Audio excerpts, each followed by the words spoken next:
Muy buenas tardes. ¿Cómo está? ¿Cómo se encuentra? Doctor de los Ríos, muchas gracias por dirigir esta mesa. Muy buenas tardes a todas y todos. Y muy buenas tardes. Gracias por la invitación y bueno, agradecer fundamentalmente a nuestros ponentes por las charlas que nos van a dar, que entendemos que van a ser de mucho interés para nosotros. El módulo de tuberculosis, tratamiento continuo de tuberculosis en tiempos de pandemia por COVID-19, va a estar dividido en 4 módulos, 4 ponencias, y vamos a empezar la primera ponencia con el doctor Adrián Rendón. El doctor Adrián Rendón nos va a brindar la charla Estado actual de métodos moleculares en el diagnóstico de drogaresistencia. El doctor Rendón es un médico especialista en medicina interna y subespecialista en neumología y terapia intensiva. Además, tiene un doctorado en medicina, es profesor de pre y posgrado de la Facultad de Medicina en la Ciudad de México. Él ha sido además, además, consultor de la Organización Mundial de la Salud para la implementación de la estrategia fin a la tuberculosis en países de bajos recursos y es miembro del European TB Consilium Expert Panel. Y nos ha, entre los cargos de importancia en ALAD, él ha sido Past Director del Departamento de Tuberculosis y ha sido presidente de la Sociedad Mexicana de Neumología. Tengo el gusto de presentarles al doctor Rendón, y por favor, doctor Rendón, empezamos creo ya la... Muchas gracias, Jorge. Gracias, Elena, por la invitación. Encantado de estar aquí compartiendo con colegas, amigos de la tuberculosis. Más bien somos enemigos de la tuberculosis. Voy a dar paso a la presentación de un tema que está tomando mucha vigencia y para el cual nos tenemos que preparar, porque seguramente va a ser algo que se va a volver cotidiano una vez que pase la efervescencia de esta situación. Recordemos que desde hace ya 5 años, en la estrategia final de la tuberculosis se ha recomendado que a todos los pacientes tratamos de identificar si son sensibles o son resistentes, y si son resistentes, a qué son resistentes. Y por esa razón, la Organización Mundial de la Salud ha lanzado múltiples manuales, recomendaciones, actualizaciones, porque este conocimiento ha evolucionado muy rápidamente. Y la última recomendación práctica que tenemos es del 2020, aunque recientemente acaba de salir otro manual que, si bien propiamente no tiene una implicación clínica, está muy relacionado con lo que pudiéramos hacer con la clínica en el futuro. Y es precisamente este catálogo en el que se han hecho una librería de las mutaciones de las que tenemos conocimiento hasta el momento que confieren resistencia a los diferentes medicamentos. Recordando brevemente la historia de los métodos diagnósticos en tuberculosis, el primer gol estándar que tuvimos fue el cultivo sólido de Lowenstein-Jensen, que fue seguido por los cultivos líquidos del MIGI, y ahora estamos entrando ya de lleno en la era molecular, aunque desde 1920 estaba disponible. Primero tuvimos los DIPAs aprobados por la OMS, luego el GeneXpert, y bueno, la pregunta que queda en el aire es si esto va a pasar a ser el gol estándar del diagnóstico de drogoresistencia, me estoy refiriendo al diagnóstico de tuberculosis, aunque también van de la mano. Lo que sí nos queda muy claro es que el cambio, la evolución que ha habido en el diagnóstico de tuberculosis drogoresistente es enorme. Hemos dado un gran paso y ahora lo que tenemos que hacer es ver cómo lo hacemos para mantenernos, no caernos y seguir la inercia de esta evolución. Es importante recordar los antecedentes de cómo hacemos el diagnóstico de drogoresistencia por décadas ya. Y es basado pues, en el famoso método de las proporciones, que básicamente lo que consiste es que en un medio de cultivo yo pongo una cantidad determinada de medicamento y luego cuento cuántas colonias crecieron o si no crecieron o no. Esa cantidad de medicamentos es la que le llamamos la concentración crítica y el punto de corte que hemos utilizado históricamente ha sido 1% de colonias, que en este esquema lo podemos ver. Yo pongo el medicamento, esta es la parte de control. Yo pongo el medicamento y si crece más del 1% de esta cantidad de colonias, pues digo que es resistente a ese medicamento. Y si no crece, no es menos del 1%, pues digo que son sensibles. Con los métodos líquidos hacemos básicamente lo mismo, pero ya no tengo que añadirle nada porque los tubos ya vienen precargados con la cantidad de medicamento específica, con la concentración crítica. Y esto ha sido el estándar dorado muy útil, muy bien establecido, estandarizado para isoniazida y rifampicina, pero no tan útil para los medicamentos como etambutol, estreptomicina, y en el pasado para los que usábamos de segunda línea. Entonces son preguntas que están en el aire, que qué va a pasar con los nuevos medicamentos. Afortunadamente ya hemos podido determinar cuál es la concentración crítica que se requiere para los métodos fenotípicos, para los cultivos, de los medicamentos que recomendamos en la actualidad para tratar a la tuberculosis MDR. Pero seguimos aprendiendo porque algo que ya teníamos de mucho tiempo para rifampicina recientemente se ha cambiado a medida que entendemos mejor. Ahora la concentración crítica es menor que la que antes teníamos. Y esto pues hay que estar atentos porque seguramente esto va a cambiar. ¿Y por qué estoy hablando de concentraciones críticas? Porque este es el punto de referencia para todo lo que vamos a hablar en el resto de la plática. No es lo mismo concentración crítica que concentración mínima inhibitoria. La concentración crítica es lo que medíamos en el laboratorio, lo que usamos en el laboratorio, y la concentración mínima inhibitoria es lo que le medimos en la sangre al paciente. Cuánta cantidad del medicamento hay ahí. Y aquí entra otro término que a veces nos confunde, que es el clinical breakpoint, que lo que buscamos aquí es que la concentración mínima inhibitoria que yo le mido al paciente me garantice que va a ser efectiva para matar a las micobacterias que tiene ese paciente. O sea, lo ideal sería entonces que la concentración mínima inhibitoria, que es igual a lo que medimos en los niveles séricos, fuera mayor o por lo menos igual a la concentración crítica que yo utilizo en el laboratorio.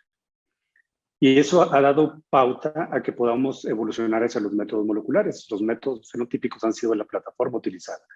Y empezamos a tener métodos que son muy populares ya por todos nosotros, el ExPERT y el Genotype Plus, y esto es lo que ha dado el brinco. ¿Por qué nos ha permitido dar el brinco? Porque pudimos identificar cuáles eran las mutaciones, en qué genes estaban y qué correlación tenían con la frecuencia de que esas bacterias, al tener esas mutaciones, fueran resistentes a los diversos medicamentos. Entonces ahora el siguiente paso era, bueno, ¿cómo le hago para identificar en la práctica cada una de esas mutaciones? Y empezaron a salir los métodos. La metodología de la PCR tradicional requería que yo extrajera el DNA y luego lo analizara buscando esas mutaciones específicas. Y el Genotype fue de las primeras que tuvimos disponibles, fue de las primeras que tuvimos aprobadas, pero una técnica bastante compleja que se podía hacer, originalmente se podía hacer de manera indirecta solo en cultivos, pero ahora, como se ha mejorado, la podemos hacer también directamente en muestras de esputo.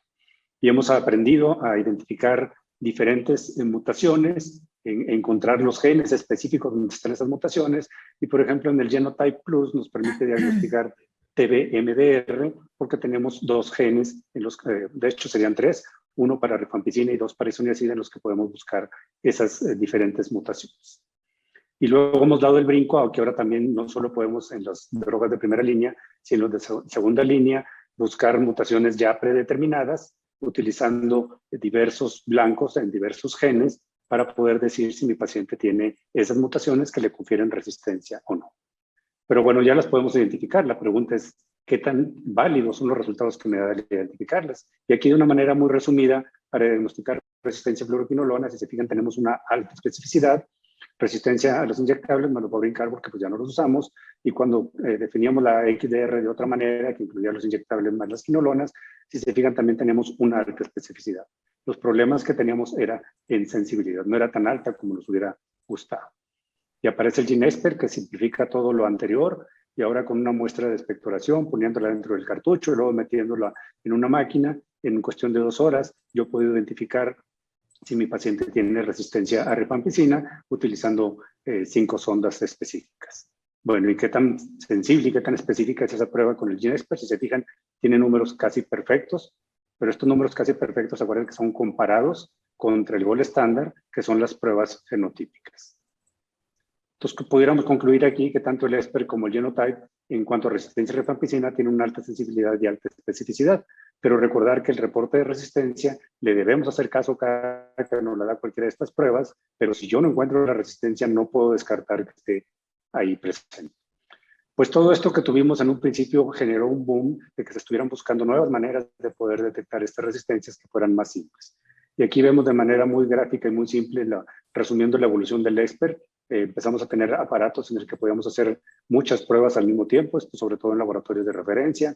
Pasamos de tener equipos que estaban en un laboratorio a equipos que podíamos tener en el campo, en el consultorio, al lado de donde llegaban los pacientes. Y luego los cartuchos que originalmente teníamos, que eran muy sensibles y específicos, pues fueron mejorados. Tuvimos la versión Ultra, que se puede comparar a la sensibilidad y especificidad del gold estándar, que es el cultivo, y aquí lo podemos ver numéricamente, porque el ExPERT, al igual que el cultivo líquido, esta es la cantidad de bacterias que necesita tener la muestra para que el MIGIT me lo detecte, pues el ESPER anda en 16, cae en el rango. ¿Y qué fue lo que se hizo? Pues que se incrementó la cantidad de muestra que podíamos analizar, y bueno, en tuberculosis, entre más muestra tenga disponible, va a haber más bacterias y va a ser mucho más fácil que yo pueda identificar si tiene un patrón de resistencia o no. Y el siguiente brinco en la evolución del EXPER fue tener un cartucho que ahora nos pedía identificar ya no solo resistencia a rifampicina, sino también a isoniazida, a quinolonas, a los inyectables, y a etionamida. O sea, como que esto se nos quedó atrás porque la génesis, el desarrollo de estos productos fue antes de que cambiáramos las directrices que estamos siguiendo en la actualidad. Entonces aquí esquemáticamente podemos ver que se ha puesto de moda el decir que el nuevo EXPER, el de 10 colores, bueno, se refiere precisamente a este, el que diagnostica tuberculosis pre-XDR, y el número de bandas que yo puedo analizar, pues cada una tiene un color y por eso le llamamos de 10 colores. Y el brinco no ha sido solo en la tecnología de cómo buscar esas mutaciones, sino también en los equipos que podemos tener disponibles. Y esto también ha tenido una gran evolución. La Organización Mundial de la Salud empezó a revisar los equipos que se tenían disponibles, aparte del Genotype y del EXPER. Esta es la primera revisión del 2019, donde revisaron estos 4 equipos, encontrando que eran igual o mejores que el EXPER para detectar resistencia a rifampicina, y eran igual o mejor que el Genotype para resistencia a rifampicina y para resistencia a isoniazida. O sea, estábamos teniendo nuevas alternativas de mejorar nuestro abordaje. Y en esta revisión más reciente, se fijan aquí aparecen cosas nuevas. ¿Qué fue lo que hicieron? Pues revisar nuevamente lo que ya habían recomendado como muy bueno. Aquí pongo de manera resumida lo que recomiendan en la actualidad la Organización Mundial de la Salud.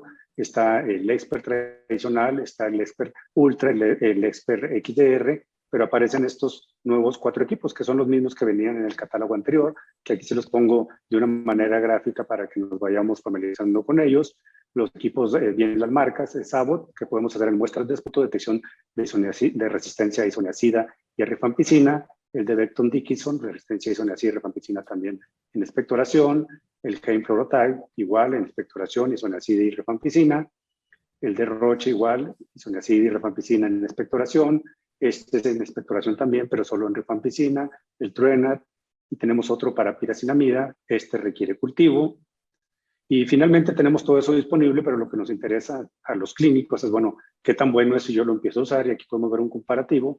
Cada uno de ellos tiene diferente complejidad, puede requerir laboratorios centralizados, especializados, personal, algunos otros pueden ser tan simples como el EXPER, pero si nos vamos a los números aquí en especificidad, todos ellos tienen muy buena especificidad. ¿Qué significa esto?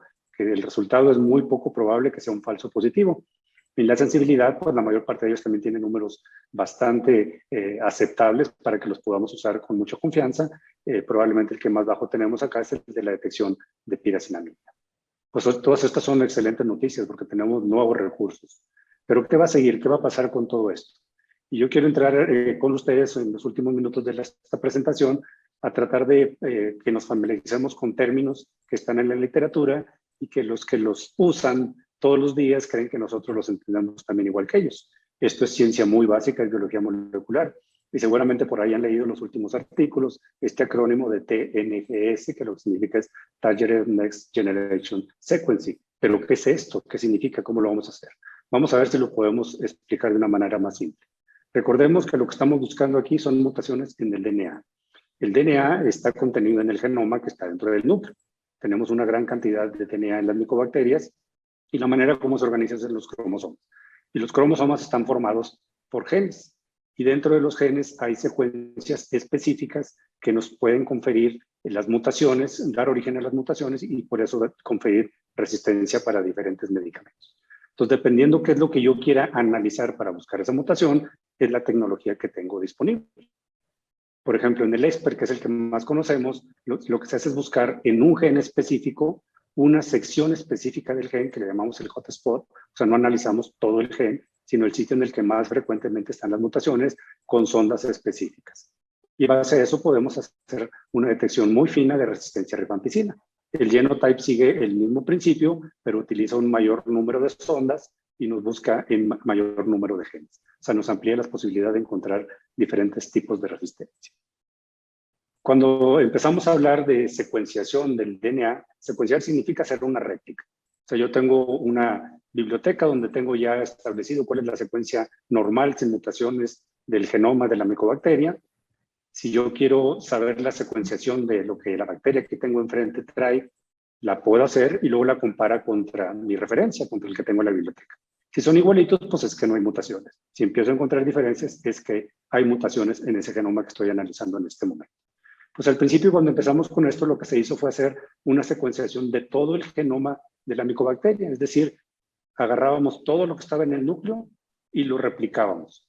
Y obteníamos información que para lo que la estábamos solicitando, pues no nos interesaba. A mí me interesaba saber si había mutaciones que conferían resistencia o no, y en el análisis que yo estaba haciendo, pues me salía todo. Inclusive me salía información que pudiera ser de utilidad para otras situaciones, pero no propiamente para identificar resistencia. Cambiamos ese giro y nos fuimos ahora, bueno, no necesito duplicar todo el genoma de la micobacteria, yo puedo hacerlo de una manera intencionada, dirigida a los sitios donde yo creo que puedan estar las mutaciones. Y eso fue lo que llamamos secuenciación dirigida del genoma, las siglas en inglés es el TGS, Targeted Genome Sequencing. ¿Y qué es lo que hacía ahora? Pues algo parecido a lo que hacemos con el ExPER, pero con otra tecnología. Ahora yo me iba a buscar los genes donde estaban las mutaciones, solamente replicaba esos genes y luego ya que los replicaba en esos genes buscaba las mutaciones de interés para ver si tenía resistencia o no. Y luego aparece sobre la marcha la evolución de esas tecnologías, que es la que estamos viviendo en la actualidad, que es lo mismo hacer la búsqueda de mutaciones específicas, pero con una nueva generación de tecnología. Y es lo que tenemos, la nueva generación de secuenciación dirigida. Ese es el término que van a encontrar en los artículos más recientes de TNGS, que no solo se aplica en tuberculosis, lo están usando en todo lo que es biología molecular, y se utiliza mucho en cáncer también, por ejemplo. ¿Y qué es eso de la nueva generación de secuenciación? Pues el principio es que 90% de las mutaciones que confieren resistencia se encuentran en solo 15 genes. Entonces no tengo que analizar todos los genes, me tengo que ir sobre esos 15 genes. Y no tengo que duplicar los 15 genes. Yo lo puedo hacer de una manera muy específica, ir a buscar solo las mutaciones de interés. Y lo más interesante es que las puedo hacer todas al mismo tiempo en la misma muestra. Y para esta misma muestra no requiero tener un cultivo con una muestra de espectoración. Lo puedo hacer. O sea, aquí tenemos el listado de los genes, las mutaciones que profieren el 90% de las resistencias que conocemos en la actualidad. Entonces yo no tengo que secuenciar todo esto, hacer algo tan complejo como lo hacíamos antes, sino ir a puntos específicos donde voy a buscar cuál es la mutación predeterminada. ¿Cuáles serían un comparativo si hiciéramos de secuenciar todo el genoma contra hacerlo de una manera muy específica usando la nueva generación de secuenciación? En la secuenciación completa, sus fortalezas es que tenía yo todo el genoma. Esto es más rápido que lo que hacemos fenotípicamente, cultivos y pruebas fenotípicas para sensibilidad y resistencia, y puede tener más aplicaciones, no solo para identificar resistencia, sino otras cosas, pero a mí me interesa identificar la resistencia. ¿Qué limitaciones tiene? Pues que sí requiere el cultivo, que tengo que tener una biblioteca sumamente completa donde esté toda la información genética. Esto requiere más tiempo y se me incrementan los costos. Con la secuenciación dirigida, las fortalezas que tenemos es que hay muchas mutaciones que puedo identificar de manera simultánea. Yo puedo enriquecer las regiones en las que quiero buscar la mutación para hacerla más eficiente, hacerla más rápida y que no requiere el cultivo, que lo puedo hacer una muestra de espectoración. Y no requiero tener una biblioteca tan amplia. Mi biblioteca es solo la de las mutaciones genéticas que confieren resistencia. ¿Qué limitaciones tiene? Que a lo mejor la información con la que estoy comparando no incluye todas las mutaciones que pudieran existir y que vamos descubriendo poco a poco. Es decir, que pudiera tener una limitación en cuanto a lo que estoy detectando. Si comparáramos las pruebas de la nueva generación de secuenciación contra las pruebas tradicionales fenotípicas, ¿qué ventajas vamos a tener? Que lo podemos hacer en espectoración, lo podemos hacer en un cultivo impuro, o sea, podemos hacerlo en espectoración o en cultivos, pero el cultivo no tiene que ser puro. Podemos identificar muchas drogas al mismo tiempo. Puede tener utilidad en donde los métodos fenotípicos no tienen la sensibilidad y especificidad que nos gustaría tener. Definir, como vemos, el problema de resistencia, diferenciar mutaciones buenas de malas. ¿Qué quiero decir esto? Que habrá mutaciones silentes que no confieren resistencia y yo puedo identificar cuáles tienen resistencia y cuáles no. Va a ser sumamente útil y de hecho es para lo que se está promocionando más en la actualidad, para hacer estudios epidemiológicos a nivel mundial de los patrones de comportamiento de el resurgimiento de la drogoresistencia y de los nuevos medicamentos. Y en un momento montar un laboratorio que haga esto puede ser más caro, pero a la larga va a ser mucho más barato. O sea, si comparamos el costo de una prueba fenotípica contra una prueba de nueva generación en laboratorios ya establecidos, es más barata hacer una prueba de secuenciación. Y bueno, las recomendaciones han ido evolucionando y si se fijan, evolucionan rápidamente porque esto ha ido cambiando, tenemos mucho conocimiento. Y ahora en la última biblioteca que tenemos disponible, pues ya tenemos la información de las mutaciones de los medicamentos que usamos en la actualidad. Ojo, esto no significa que yo voy a usar esto para diagnosticar a mis pacientes. Esto está diseñado principalmente hasta el momento para hacer estudios epidemiológicos y la principal razón es que no se tiene disponible en todo el mundo esta tecnología. Y en esta clasificación que se hace de cómo identificar las resistencias, se requiere meterse un rato y leer el manual y ver las instrucciones, porque no es nomás de que lo abras y ya sepas, tienes que hacer un análisis fino, o sea, vamos a tener que capacitarnos en esto, pero lo dividen en 5 grupos. Los grupos en los que es claro que tiene resistencia en base a las mutaciones, los grupos en los que no tienen resistencia en base a las mutaciones, un grupos en los que está intermedio. Por el momento digo que sí, pero hay que estar seguros de que a lo mejor puede cambiar en el futuro, y hay otros en el que no estoy ni sí ni no, para un lado de poder decir que hay resistencia. O sea, todavía tenemos que avanzar en esa clasificación. Pero hasta el momento lo que podemos estar bien conscientes es que el diagnóstico de drogoresistencia al que estábamos acostumbrados, sensible o resistente, blanco y negro, eso ya ha cambiado. Cuando vemos mutaciones tenemos que interpretarlas. Habrá mutaciones en las que fácilmente yo puedo decir este paciente es resistente de todas, otras en las que es sensible de todas, pero si se fijan aquí la concentración crítica que hablamos al principio, tenemos un punto aún de sobreposición en el que podemos tener discordancia entre lo que nos dice el análisis genotípico y el fenotípico. Y esta es la lista que hasta el momento conocemos, mutaciones de resistencia a rifampicina. Teniéndolas todas ellas, podemos hacerle trajes a la medida a nuestros pacientes. Con lo que tenemos disponible en la actualidad, si tenemos Expert y Genotype, podemos irnos por el camino de combinarlos para identificar si mi paciente es sensible a rifampicina, quiero definir si también es sensible a isoniazida o es un monoresistente a isoniazida. Si me sale que es resistente, el siguiente paso es diferenciar si es resistente o no a las quinolonas, y de esta manera yo puedo identificar ya monoresistente, resistente MDR, pre-XDR. Y para las demás drogas, pues sí voy a tener todavía que seguir usando las pruebas fenotípicas, y ya teniendo esto, pues es muy fácil decidir cuál va a ser el esquema que mi paciente va a requerir para poderse curar. Ya para terminar, entonces pudiéramos decir que va a ser el gol estándar las pruebas moleculares. Antes el problema que teníamos era la sensibilidad. Tecnológicamente ha mejorado mucho, ya tenemos una alta especificidad y la sensibilidad también es muy buena. Estas tecnologías en el futuro se van a hacer más baratas y van a estar disponibles en mayores lugares, pero por el momento su uso clínico sigue siendo muy limitado. Entonces tenemos que estar atentos para ver cómo evolucionar esto y cómo lo implementamos en nuestra práctica diaria. Espero que esto haya sido claro, y si no, en la sesión de preguntas y respuestas estaré atento para contestar sus dudas. Muchas gracias por su amable atención.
Buenas tardes. Vamos a continuar con la ponencia.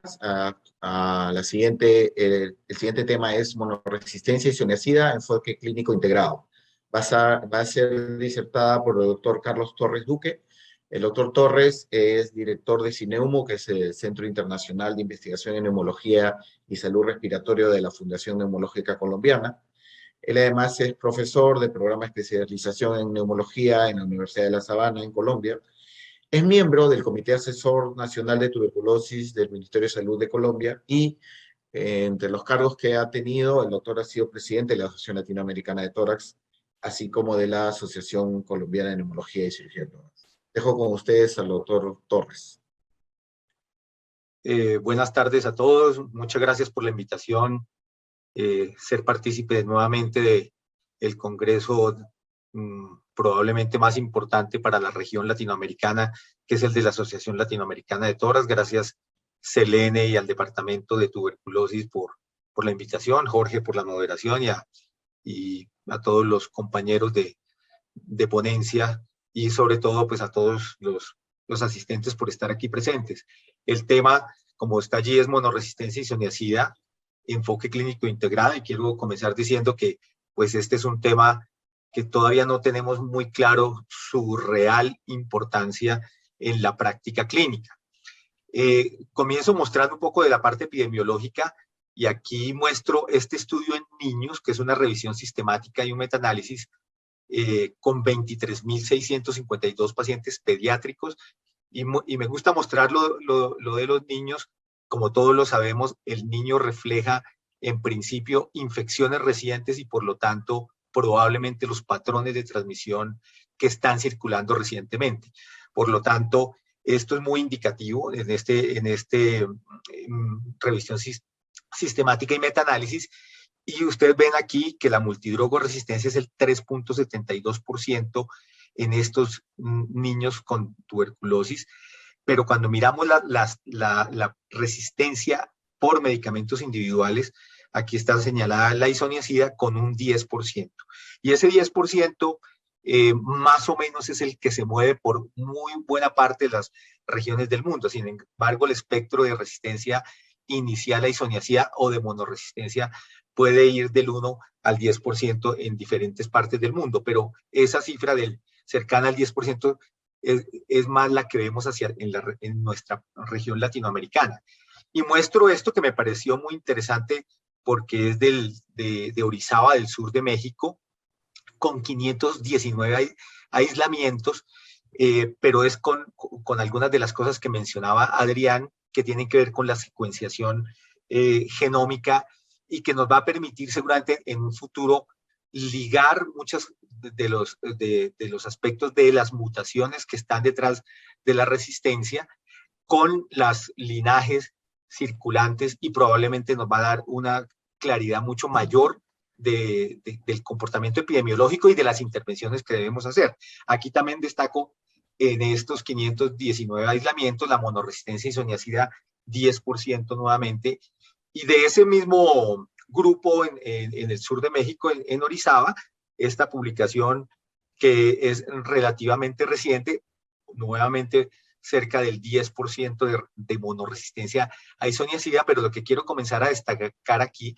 en esta tabla, que tiene mucha información, pero si ustedes ven en esta columna están los susceptibles a isoniazida y en los monorresistentes a isoniazida, simplemente para destacar algunos de los aspectos o los factores relacionados con monorresistencia a isoniazida, como el hecho de la vivienda en calle o el haber tenido contacto con alguien con tuberculosis. Llamativamente muchas de las otras factores no se ven relacionadas. Y VIH, aprovecho esta tabla para mencionar que la infección por VIH ha sido muy relacionada con resistencia también a isoniazida, pero aquí en este caso de México o del sur de México pues no se ve esto. Y comienzo a destacar aquí los desenlaces y para comenzar a mirar si sí es importante la monorresistencia isoniazida en cuanto a desenlaces. Y entonces, si ustedes ven aquí los curados, pues es mucho menor, 61% frente a un 75%, 61% en los resistentes frente a los susceptibles 75%, lo cual hace una diferencia significativa. Y obviamente en sentido contrario, el fracaso pues va también de manera significativa y en sentido contrario. Y las muertes debidas a tuberculosis en los monorresistentes a isoniazida son mayores y significativamente mayores frente a los susceptibles a isoniazida. Es decir, aquí ya comenzamos a ver que sí parece haber un impacto significativo de tener monorresistencia con desenlaces con los tratamientos. Esto es Francia y está publicado también muy recientemente para destacar qué cosas o qué factores se relacionaron con la presencia de monoresistencia a isoniazida, y aquí la extensión de la enfermedad, tener enfermedad cavitaria, se relacionó con tener mayor probabilidad de monoresistencia, y tener enfermedad diseminada, y en este caso en tener tuberculosis miliar. Y algo que dice aquí tratamiento adecuado e inadecuado, y es si el tratamiento se ajustó o no se ajustó por haber encontrado monoresistencia. Y cuando no se ajustó, claramente se ve, y es lo que se llama inadecuado, y se ve, digamos, un impacto en ese caso. Esto es Estados Unidos, 1993 a 2016, pero lo que quiero destacar es llamativamente la multidrogoresistencia disminuyendo frente a una monoresistencia isoniazida muy estable.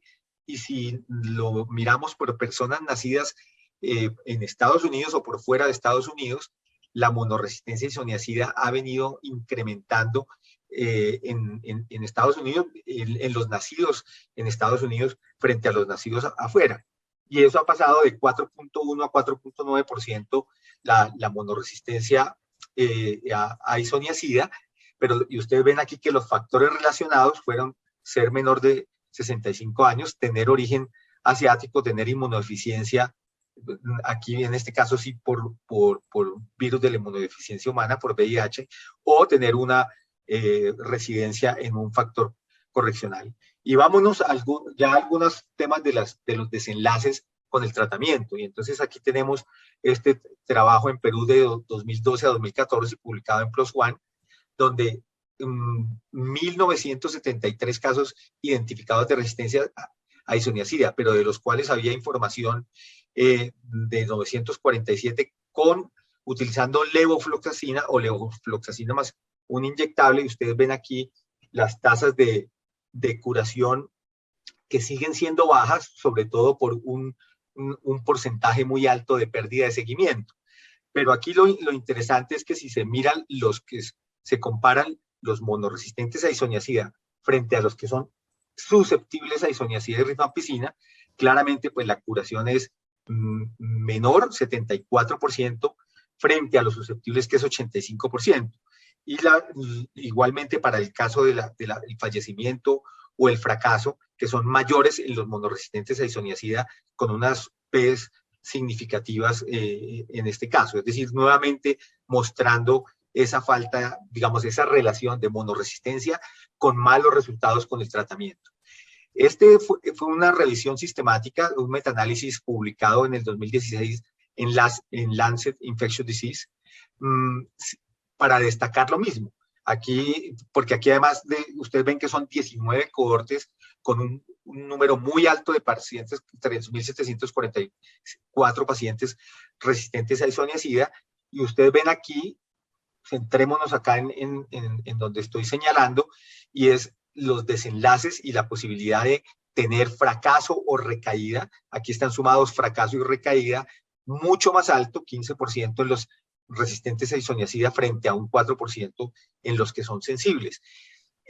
Eso de manera global. Ahora, cuando se ajustó por los tratamientos recibidos, siguió siendo más alto en los resistentes a isoniazida, así hubieran recibido rifampicina por 6 meses, pero aquí en lo que se propone por la Organización Mundial de la Salud, de tener rifampicina durante todo el tiempo y tener piracinamida, pero no streptomicina, se sigue viendo una tasa muy alta de fracaso, en este caso en los resistentes a isoniazida, e incluso en los que se llaman retratamiento de la Organización Mundial de la Salud, que incluyen streptomicina y piracinamida, se ve ese mismo patrón. Es decir, independientemente en este caso del tratamiento recibido, se ve esa tasa más alta de fracasos. Esto llevó, y aquí antes de comentar eso, aquí es la adquisición de multidrogoresistencia a partir de los monorresistentes a isoniazida, y se ve claramente que quienes tienen resistencia a isoniazida adquieren o es el factor de riesgo más alto para adquirir multidrogoresistencia. Esto llevó a una editorial donde se planteó que era necesario hacer estudios aleatorios y controlados para mirar el tratamiento y probar tratamientos para la resistencia a isoniazida, incluidos los esquemas que traen quinolona, que son los que han venido ganando más espacio con la información reciente. Aquí muestro con 5.310 aislamientos en esta base que es un banco con secuenciación genómica también, y donde ustedes ven la monorresistencia aquí, la distribución de los sitios que aportaron muestras, pero es simplemente para mostrar, si ustedes ven en esta tabla de aquí a la derecha, que la isoniazida mediada por el CAG o la isoniazida mediada por INHA fueron los factores más relacionados con la aparición de una segunda resistencia y de multidrogoresistencia. Es decir, que la resistencia isoniazida, particularmente mediada por CAG, fue el principal determinante de aparición de otras mutaciones que confieren resistencia a otros medicamentos, especialmente a rifampicina, para resaltar nuevamente que la resistencia isoniazida no es un hecho, digamos, inane o sin importancia. Y vámonos ya a mirar un poco el tema de precisamente de las mutaciones, y hay una variación significativa a nivel mundial, pero aquí ustedes ven en el norte de India, que es un país que maneja una carga muy alta de resistencia a isoniazida y en general de tuberculosis, que la mutación INHA explicó el 28% de los casos en esta región del norte de India. El CAG, el de la catalasa, el 65%, pero ambos estaban presentes en el 6.7%, es decir, ambas mutaciones. Y si ustedes ven aquí lo que hizo el autor fue mostrar otras publicaciones y se muestra más o menos que más o menos entre el 3 y el 30%, 29% puede estar mediada por INHA, es decir, si hay una variación significativa, y por CAG pues puede ir más o menos del 70 al 90%. ¿Qué importancia tiene esto? Por la mutación INHA se ha relacionado con un bajo nivel de resistencia en general o a bajas concentraciones de resistencia isoniazida, mientras que el CAG con altas concentraciones de resistencia. Esto podría empoderar el uso de isoniazida en algunos casos, como lo mostraré en un momento. Y precisamente en esta revisión sistemática de mutaciones asociadas con resistencia isoniazida, más o menos es el mismo comportamiento. Ustedes ven el CAG más variando alrededor del 50 a 75%, frente al INHA, que puede estar entre el 17 o el 13 y el 25%. Es decir, en general en el mundo la mutación CAG es mucho más frecuente y está relacionada con resistencia a altas concentraciones de isoniazida o resistencia de alto nivel, que llamaríamos de alto nivel, y la INHA es menor en general en el mundo. Pero han aparecido y se están detectando cada vez más otras mutaciones, como las que se ven aquí, o la combinación de mutaciones que podrían relacionarse con tener un alto nivel de resistencia también. Entonces aquí ustedes ven relacionando las mutaciones con los niveles de resistencia, y aquí están, lo mencionaba Adrián, aquí sí se usan en este caso concentraciones inhibitorias mínimas que son in vitro en este caso. Y ustedes ven que en general las de bajo nivel son las relacionadas con INHA y las que están relacionadas con CAG, pero que están combinadas con INHA. Y en este que predomina en el intermedio son las relacionadas con el CAG, pero con el codón 315, mientras que las de alto nivel tienen una alta variación de mutaciones detrás de ellas.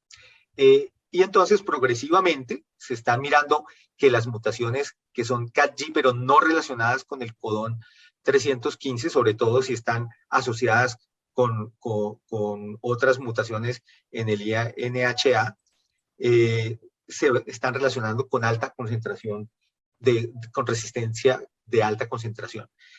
¿Por qué menciono esto? Porque seguramente nos vamos a ir moviendo progresivamente, y lo mencionaba también Adrián, a que la biología molecular y la secuenciación genómica probablemente va a ser uno de los, digamos, de los puntos a los que nos dirigiremos para hacer tratamientos mucho más precisos o más personalizados en tuberculosis. En Colombia tenemos, por ejemplo, precisamente relacionando el CAG con el INHA, vemos exactamente el mismo patrón de tener alta resistencia, sobre todo en los CAG, y baja resistencia en los INHA.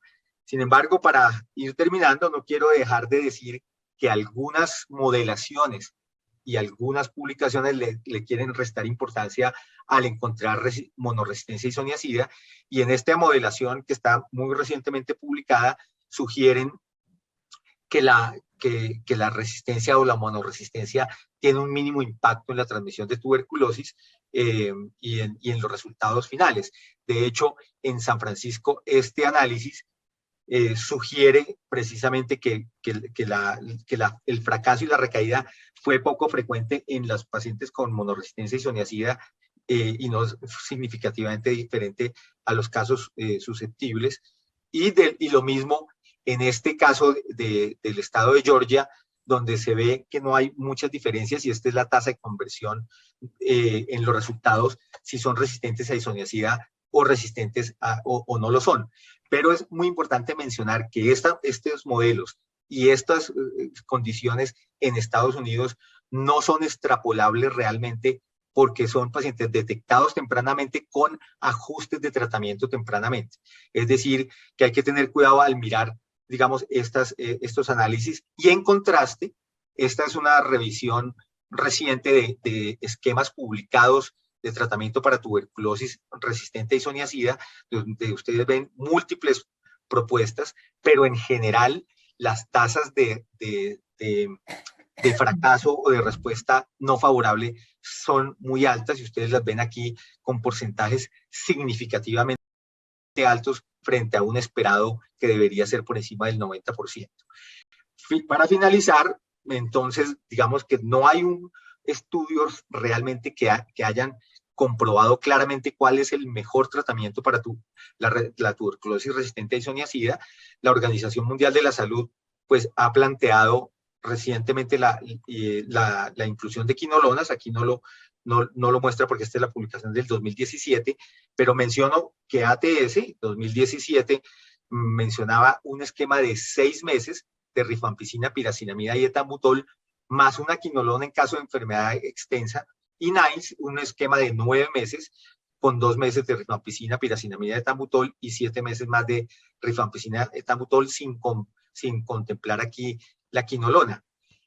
Lo que sale recientemente en el update desde el 2019 hacia acá de la Organización Mundial de la Salud dice que los pacientes deberían recibir rifampicina, etambutol, piracinamida y una quinolona, levofloxacina idealmente por una duración de 6 meses, aceptando que es una recomendación condicional.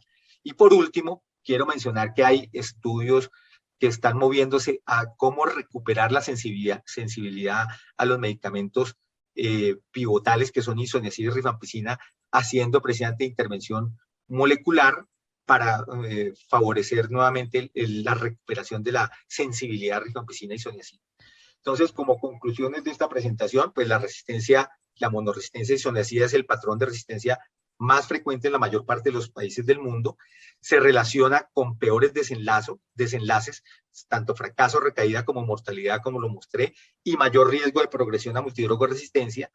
Los estudios que no han mostrado ese comportamiento, como algunos de los que mostré en Estados Unidos, no son extrapolables a la mayoría de las condiciones de la región, es decir, para nosotros, y en consecuencia la detección temprana de resistencia isoniazida es deseable por métodos moleculares o cultivo con pruebas de sensibilidad, pero no hay duda que necesitamos hacer estudios locales de costo-efectividad para validar el uso temprano de pruebas moleculares que detecten también resistencia isoniazida. El patrón de mutaciones puede posibilitar el uso de isoniazida como lo mostré, y posiblemente nos permitirá tener esquemas estandarizados.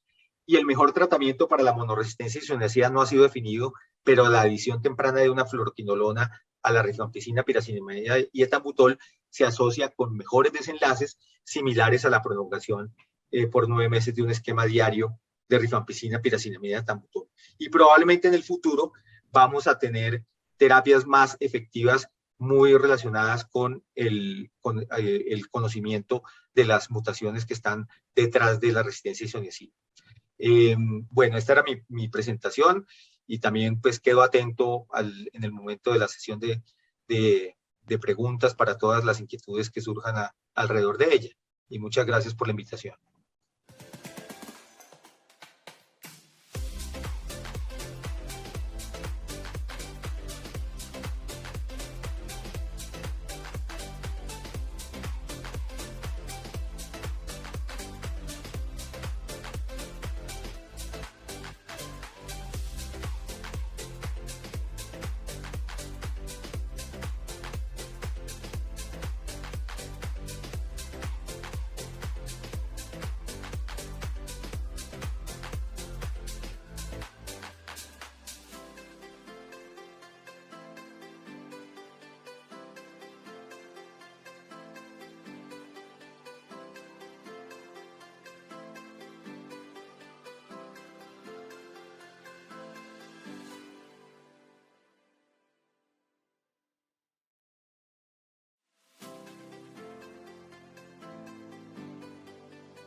Bueno, continuando con esta muy importante sesión de nuestro departamento de tuberculosis, tengo el honor de presentar a la vicedirectora del departamento de tuberculosis, la doctora Sandra Janet Inventers. Ella es médica pediatra y neumonóloga universitaria de la Universidad de Buenos Aires, la UBA.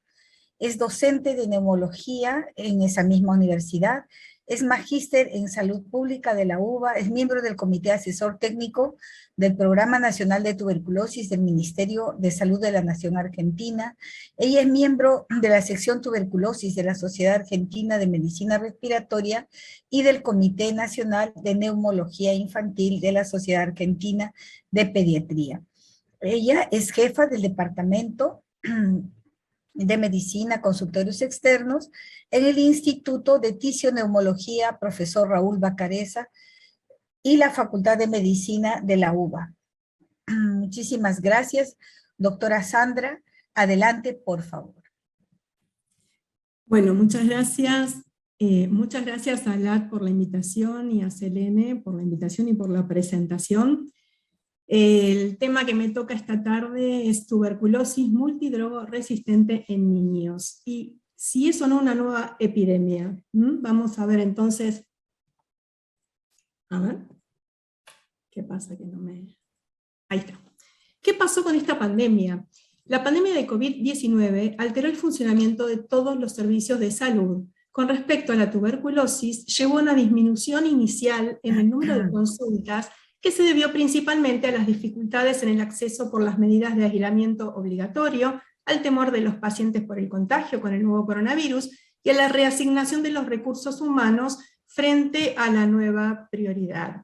La OMS considera que se experimentó una disminución muy importante en diagnóstico y tratamiento de las infecciones por TB en el 2020, que oscilan entre un 16 y un 41%, y esta caída del número de personas diagnosticadas y tratadas por TB en los diferentes países llevó al nivel del 2008, con un retroceso de 12 años. Desde el punto de vista del manejo clínico, COVID y tuberculosis son enfermedades que pueden coexistir y comparten signos, síntomas como tos, fiebre y disnea. También en esta pandemia, 1,5 millones de personas murieron por tuberculosis en el 2020, y de ellas 200.000 pertenecían a personas convivientes VIH-TB. En todo el mundo, la tuberculosis es la 13ª causa de muerte y la enfermedad infecciosa más mortífera, por detrás del COVID y por encima del VIH y SIDA. Se estima que en 2020, la OMS estima que se enfermaron de tuberculosis cerca de 10 millones de personas en todo el mundo, ¿sí? Y la tuberculosis multidrogo resistente sigue representando una crisis de salud pública y una amenaza para la seguridad sanitaria. Vamos a meternos de lleno en la tuberculosis multidrogo-resistente. En niños, ¿es nuevo? ¿No es nuevo? Ya tenemos, ya desde la época del 90, cuando se empezaron a ver pacientes que no respondían a los tratamientos, recaídas, recidivas, fracasos en el tratamiento, y que aparecían resistencias a rifampicina e isoniazida. Con el correr de los años esto fue aumentando, hasta que tenemos tuberculosis preextensamente resistente y tuberculosis drogo-resistente. Entonces, algunas definiciones presentadas en uno de los consensos de la OMS. Un caso nuevo de tuberculosis se define como un episodio recientemente registrado de TB en un paciente que nunca ha recibido tratamiento. La polirresistencia se refiere a la resistencia a más de un medicamento de primera línea, pero no a la resistencia de isoniazida y rifampicina. Cuando hablamos de pacientes tratados con anterioridad, son aquellos que recibieron medicamentos contra la TB durante un mes o más. En casos de los tratados anteriormente, pueden haber seguido un esquema de primera línea para la tuberculosis sensible o un esquema de segunda línea para la forma fármaco-resistente. Con respecto a las multiresistencias, tenemos las nuevas definiciones del año pasado, en donde la tuberculosis multidrogo-resistente permanece sin cambio, y es aquella que es resistente a isoniazida rifampicina. La preextensamente resistente es aquella TB que es resistente a isorrifa y resistente a cualquier fluoroquinolona. Y las tuberculosis extensamente resistentes son aquellas resistentes a isorrifa, a cualquier fluoroquinolona, y al menos un medicamento del grupo A, que son la levofloxacina, la moxifloxacina y la bedaquilina y el linezolid. Vamos a ir viendo qué es esto del grupo A. Ahora bien, antes de meternos con las drogas, ¿qué determina que haya una resistencia? Puede ser por alteraciones en la adherencia, por mutaciones genéticas, por variabilidades en la farmacocinética, si son acetiladores rápidos o no, errores en el cálculo de kilo de peso, muy frecuente en pediatría. Tengan en cuenta que hasta hace poco tiempo teníamos que fraccionar los medicamentos de los adultos, ¿sí? Con las dosis máximas habría que fraccionarlas y enseñarles a las mamás o a un tutor cómo incorporarlas. La mayoría de los niños menores de 15 años desarrollan TB multidrogo resistente por contacto de un caso infeccioso con tuberculosis multidrogo resistente. Y en adultos sugieren que esta transmisión es la que actualmente está impulsando la propagación de la resistencia. En general antes hablábamos que eran por causa de múltiples abandonos. Si bien todavía predomina ese tipo de determinante de resistencia, muchas veces no encontramos contactos previos o tratamientos previos, y ya se están viendo en los últimos años tuberculosis multidrogo resistente primarias, como si fueran primarias. ¿Cuándo la tenemos que sospechar? Cuando tenemos un fracaso terapéutico, una pérdida de seguimiento, si el paciente tiene recaídas y recidivas, contactos estrechos de tuberculosis DR.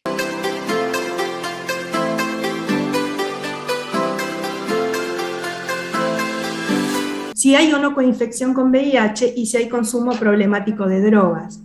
En el niño consideramos la tuberculosis multidrogo resistente según la bacteriología y según las formas de presentación. Por la bacteriología, tuberculosis multidrogo resistente confirmada, es decir, bacteriológicamente confirmada, probable con signos, síntomas y o placa patológica en un niño expuesto, y en este caso tenemos que guiarnos por la sensibilidad del caso índice.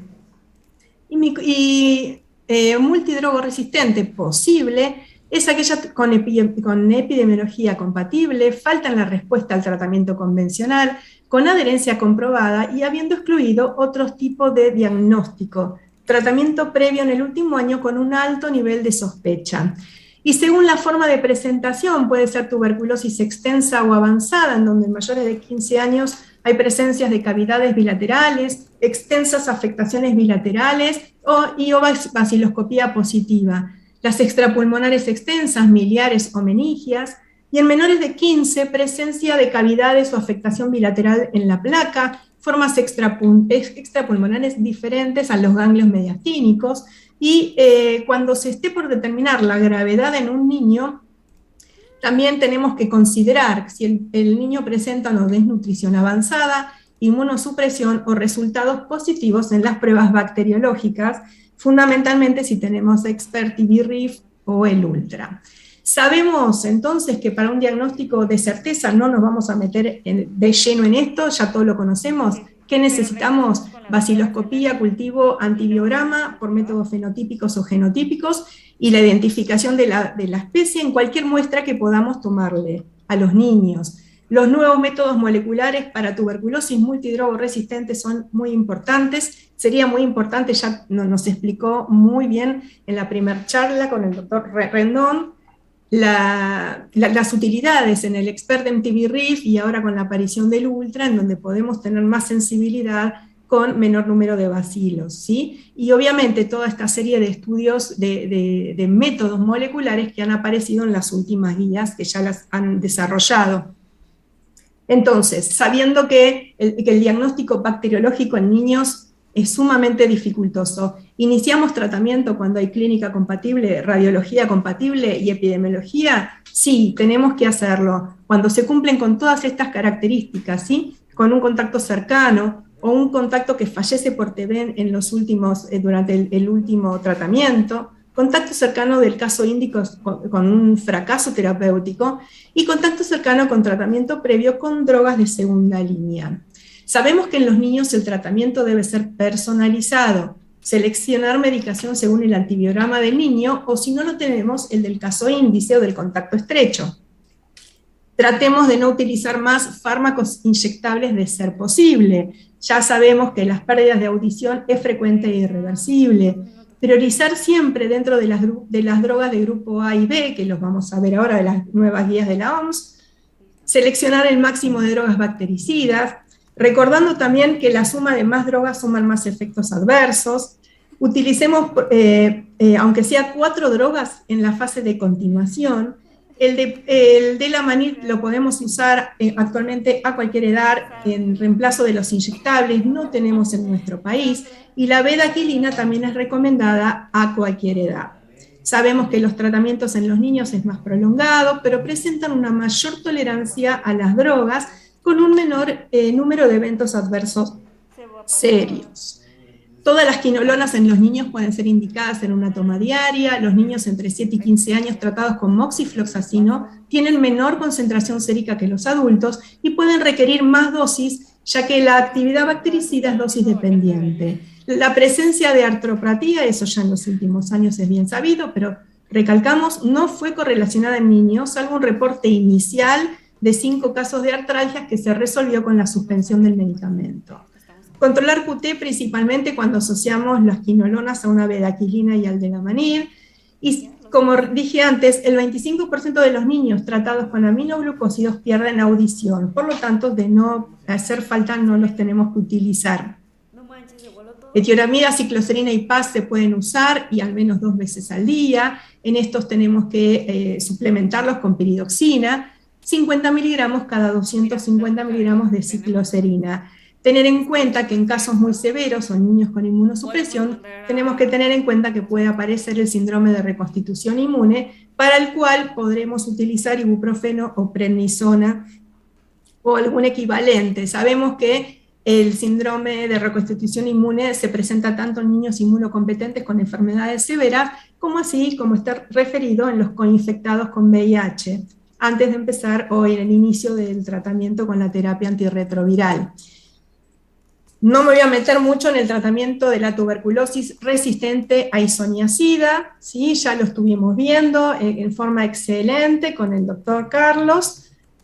Sabemos que sí, como para recalcar, tuberculosis susceptible a rifampicina, con resistencia solamente comprobada a isoniazida, la recomendación es un tratamiento de 6 meses vía oral de rifa, etambutol, piracinamida y levofloxacina, tratando de no ingresar, de no añadir algún inyectable.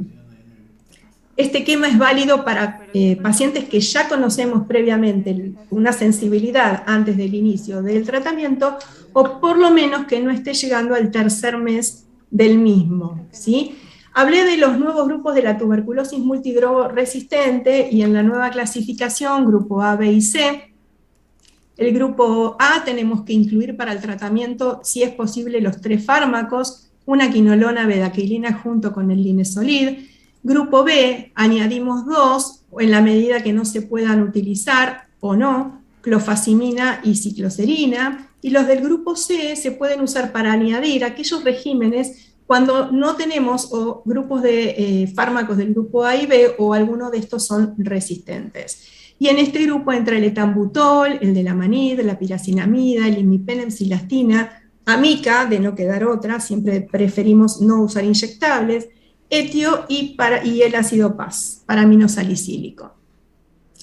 Tenemos, de acuerdo a las últimas guías, 2 tipos de esquemas, el acortado y el estándar. El acortado tiene una duración de 1 año, de 9 meses a 1 año, con una fase inicial de 6 meses con bedaquilina, quinolonas, clofazimina, piretambutol, isoniazida, altas dosis y etoniamida si conocemos la resistencia a la isoniazida, con una fase de continuación de 5 meses con quinolonas, clofazimina, piracinamida y etambutol, ¿sí? En realidad tiene muy poca aceptación por el número de fármacos que se utilizan y sabemos que a mayor número de fármacos, mayor número de reacciones adversas en pediatría.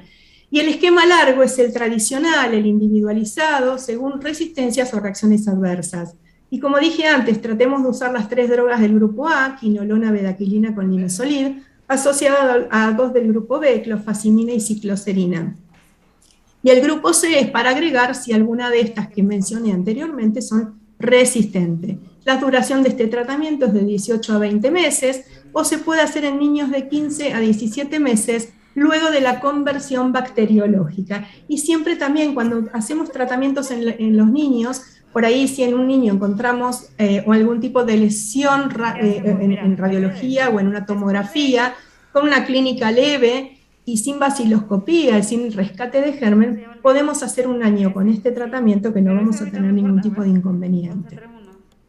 Hay otros tratamientos acortados que también están autorizados para pediatría, ¿sí? En el NICS-TB están utilizando bedaquilina, pretomanid con linezolid para tuberculosis con resistencias comprobadas a las quinolonas. Es el Vipal, ¿sí? Bedaquilina 6 meses, pretomanid o linezolid, pero se usa bajo condiciones de investigación operativa, todavía no está aprobado para su uso, ¿sí? Y la indicación sería para pacientes bacteriológicamente confirmados, cosa muy difícil en pediatría, sin resistencia obviamente a estas drogas, que no tengan tuberculosis extrapulmonar, mayores de 14 años o de 35 kilos, con un consentimiento informado y que no estén embarazada o en lactancia o alergia comprobada a alguna de estas drogas. En general, cuando nosotros tenemos que construir un régimen para un tratamiento para tuberculosis multidrogo resistente en pediatría, primero buscamos todas las drogas del grupo A que nos hagan falta, que podamos utilizar en realidad, más 2 drogas del grupo B, y si no nos alcanza con eso, usar algunas de las que ya había explicado. Este es un cuadro que apareció últimamente en una revista que publicamos con el doctor Palmero y todo el equipo del Instituto Bacareza, en la revista Medicina, en donde pudimos sumar y encuadrar dosis de cada una de las drogas, tanto de adultos como pediátricas. Yo lo que quiero recalcar es, bueno, bedaquilina, clofazimina con delamanid, que son drogas que se van a empezar a utilizar ahora. La levofloxacina o el linezolid, son todas drogas, las mismas drogas que utilizamos en adultos, las podemos utilizar en pediatría sin ningún tipo de contraindicaciones. Y lo que quería resaltar de las drogas nuevas, no tan nuevas, pero vueltas a utilizar, bedaquilina 400 miligramos diarios por 14 días, seguidos por 200 miligramos 3 veces por semana, cumpliendo 6 meses, de 22 a 24 semanas a ingerir con las comidas. Es una droga que prolonga el QT, por lo tanto hay que hacerle un control cardiológico con electrocardiograma, con medición del QT corregido, antes de empezar el tratamiento, a la semana, a los 15 días, y después, si todo fue bien, lo vamos siguiendo mes a mes con controles de QT corregido. El delamanid también se usa en dosis entre 50 a 100 miligramos 2 veces por día, trae náuseas, vómitos también, dada con la bedaquilina prolonga el QT.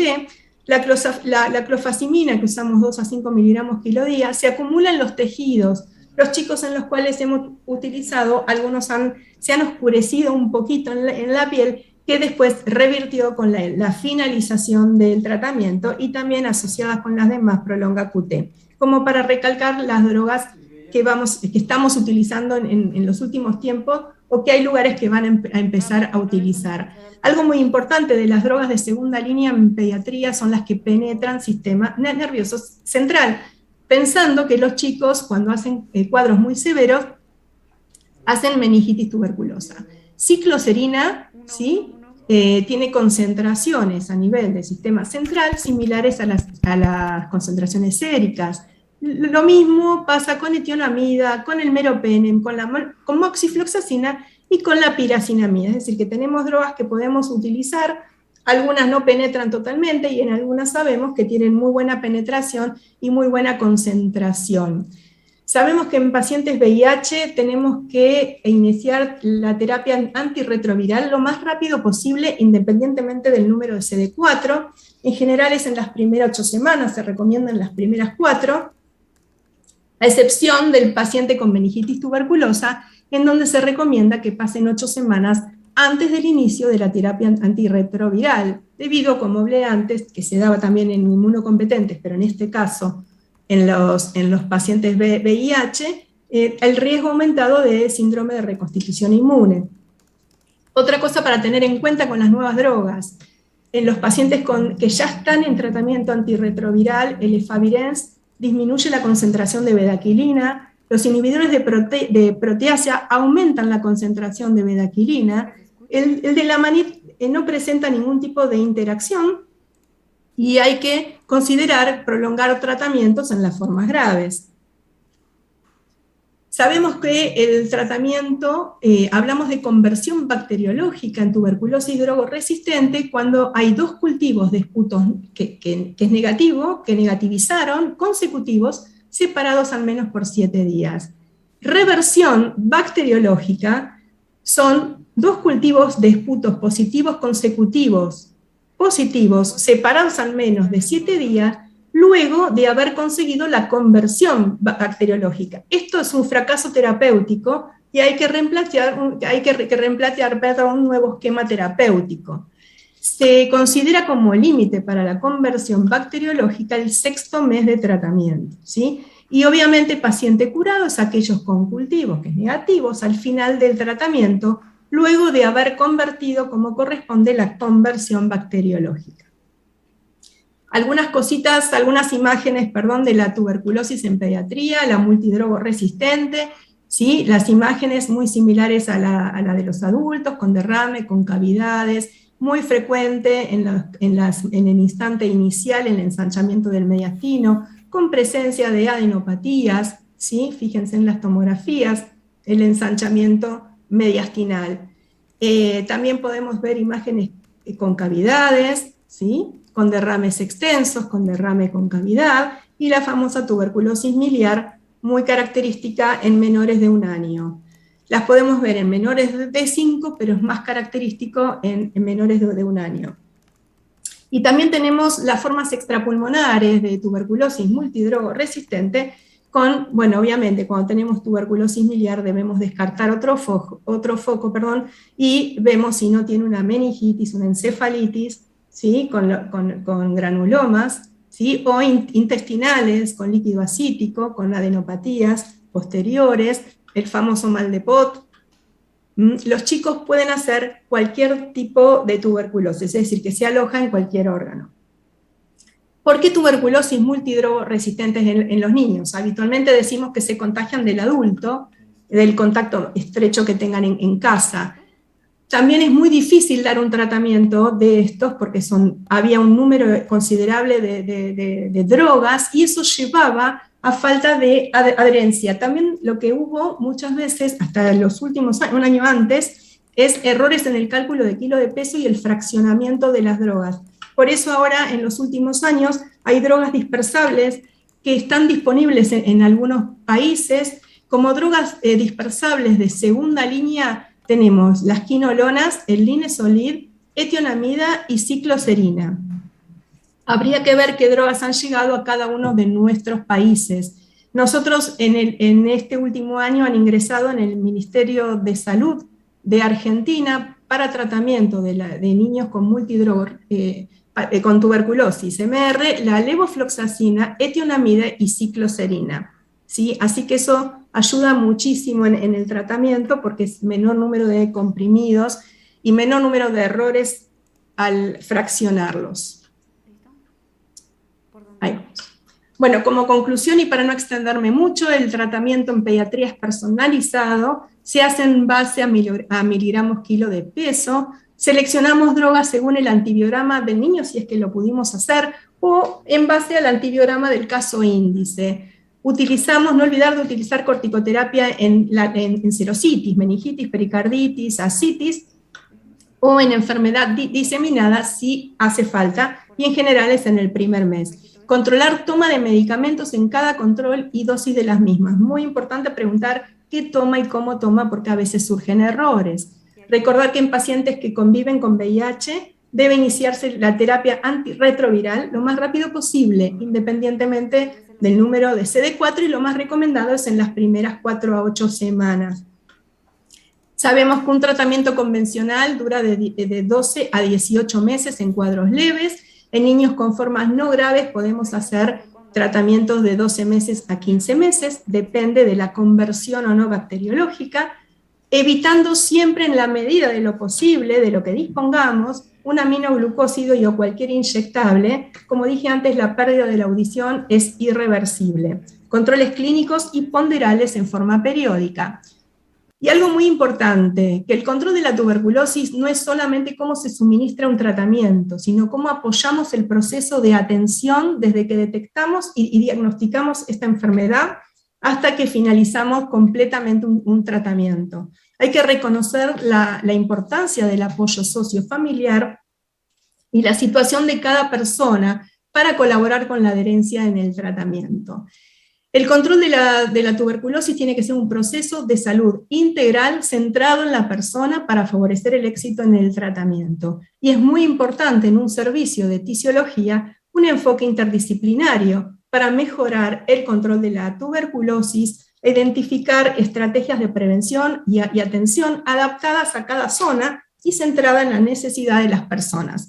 Sabemos que el lema mundial de la tuberculosis este año fue que el tiempo corre, se nos acaba, y principalmente en los niños, que no deberían haber más niños con tuberculosis, ni sensible, ni multidrogo resistente.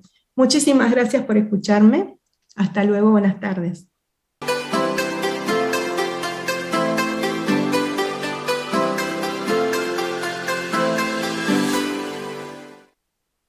tardes, continuando con nuestro programa del Departamento de Tuberculosis, es un verdadero honor presentar a la doctora Julia Ríos Vidal.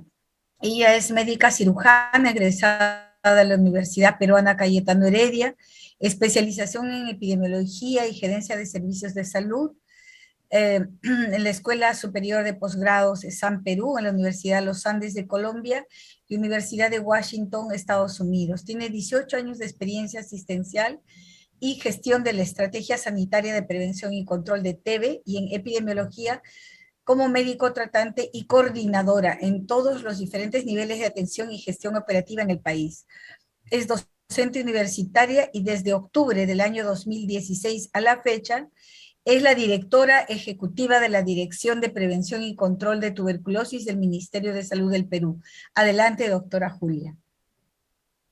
Buenas tardes con todos. Gracias por la invitación. En esta oportunidad, después de haber escuchado tan interesantes ponencias en lo referente a lo que es el manejo clínico y recuperativo de los pacientes con TB, yo les voy a hablar un poco del impacto de la pandemia COVID en el control de la TB, viendo algunos aspectos epidemiológicos y programáticos para tener una idea general de cuál ha sido el impacto en sí y qué medidas y qué estrategias tenemos que hacer en los países de la región para superar este problema que nos sigue atacando, que es la problemática de COVID y cómo nos está afectando en el manejo y control de la tuberculosis. Bueno, en primer lugar, recordar cómo se presentó todo esto. Todos sabemos que el 31 de diciembre del 2019 China reportó casos de neumonía de causa desconocida en Wuhan. En el 7 al 12 de enero fue identificado un nuevo coronavirus y se compartió la secuencia genética. El 27 de enero ya se tenía noticias de la primera transmisión humano-humano fuera de China, que se dio en Vietnam. El 30 de enero la OMS lo declaró como brote. El 27 de febrero ya se realizó la nueva definición de caso sospechoso y para el 11 de marzo de 2020 la OMS lo declara pandemia. Y de ahí sabemos todos lo que hemos vivido, todos los problemas y todos los efectos letales y terribles que ha tenido esta pandemia y que sigue teniendo en el mundo. Esta es una actualización de la situación mundial al 8 de diciembre y sabemos que a nivel mundial han habido ya 267 millones de casos reportados, ¿no? De casos de COVID en el país y 5.279.200 muertes. A nivel, y tenemos aquí en este mapita las bolitas que vemos ahí, los círculos, de acuerdo a la cantidad, al número de casos que ha presentado cada país, que tiene mucha relación con la cantidad de habitantes que tiene cada uno de los países. En este cuadrito de la derecha podemos ver cuáles han sido los países que más se han afectado. Y aparte a nivel de América Latina y el Caribe, durante todo este episodio de COVID, hasta el 8 de diciembre de este año hemos tenido 45 millones de casos y 1.536.000 fallecidos por COVID. ¿Cuáles son los países que se han visto más afectados en lo que es América Latina y el Caribe? En número, Brasil, ¿no? Con 22.167.000 casos, y en segundo lugar Argentina, con 5.348.000, eso es en número, ¿no? Pero ya viendo en referencia a lo que podríamos decir una tasa en relación a cuántos se reportaron por 100.000 habitantes, como ya les dije, América Latina ha tenido 45 millones de casos, hemos tenido 7.272 casos por 100.000 habitantes a nivel de toda América Latina y el Caribe, y hemos tenido 244 muertes reportadas por cada 100.000 habitantes. Pero hay países que se han afectado muchísimo más, tanto en la incidencia como en la mortalidad a nivel de nuestra región. En primer lugar, en lo referente a casos reportados por 100.000 habitantes, el país que tiene a la fecha el mayor número de casos reportados por 100.000 habitantes es Argentina, ¿no? Con 11.900 casos por 100.000 habitantes, seguido de Uruguay con 11.602, y bueno, en tercer lugar tenemos a Colombia con 10.000 casos, y una cosa que ha afectado mucho a mi país, a Perú, es el número de fallecidos, ¿no? El Perú viene a ser el país a nivel de toda la región, y quizás a nivel mundial estamos entre los primeros, con el mayor número de muertes reportadas por 100.000 habitantes, ¿no? 620 muertes reportadas por 100.000 habitantes, con un promedio a nivel de América Latina y el Caribe de 244, seguido de Brasil con 292.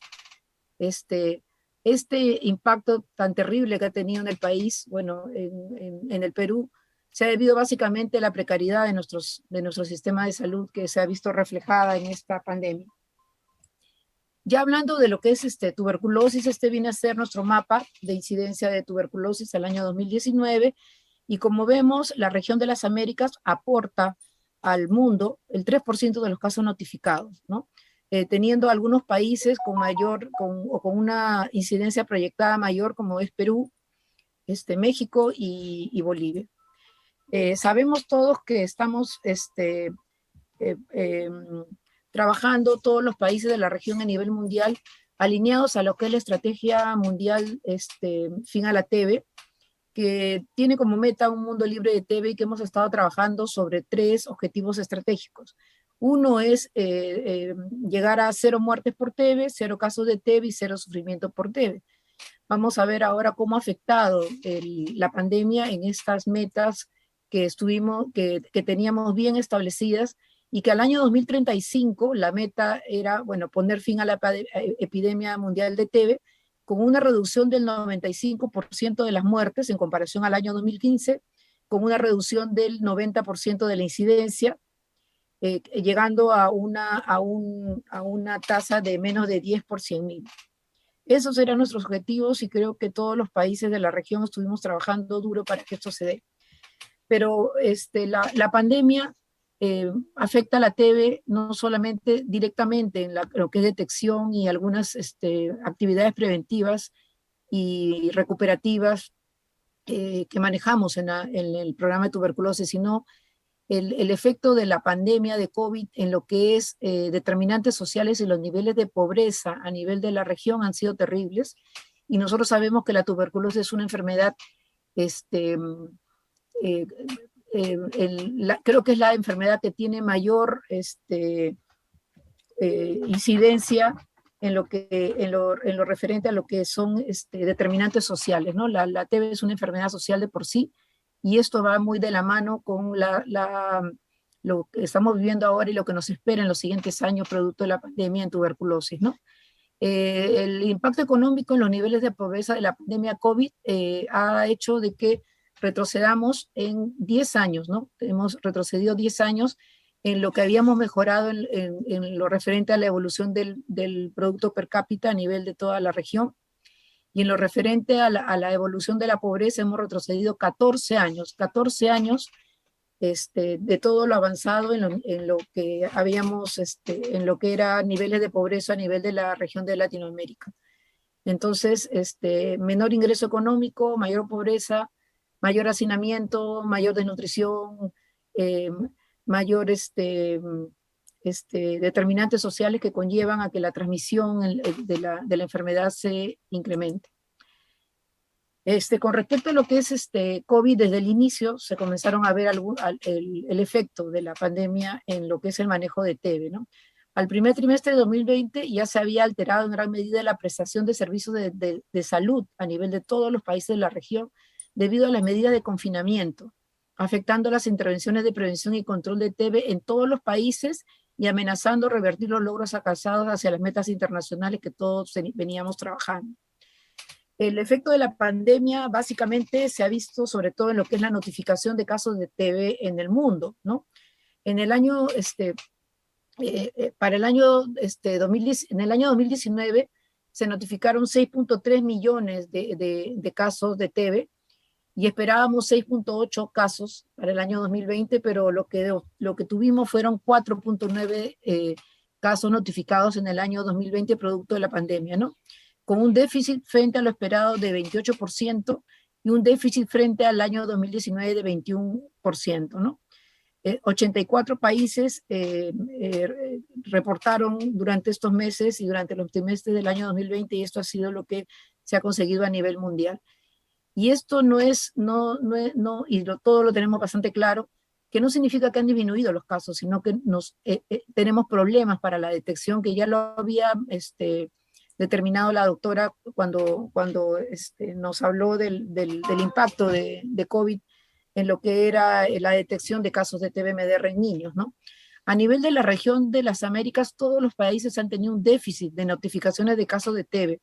A nivel de toda la región, hay un promedio de 16.4% menos de casos en promedio, pero cada país ha disminuido en forma variada su detección, ¿no?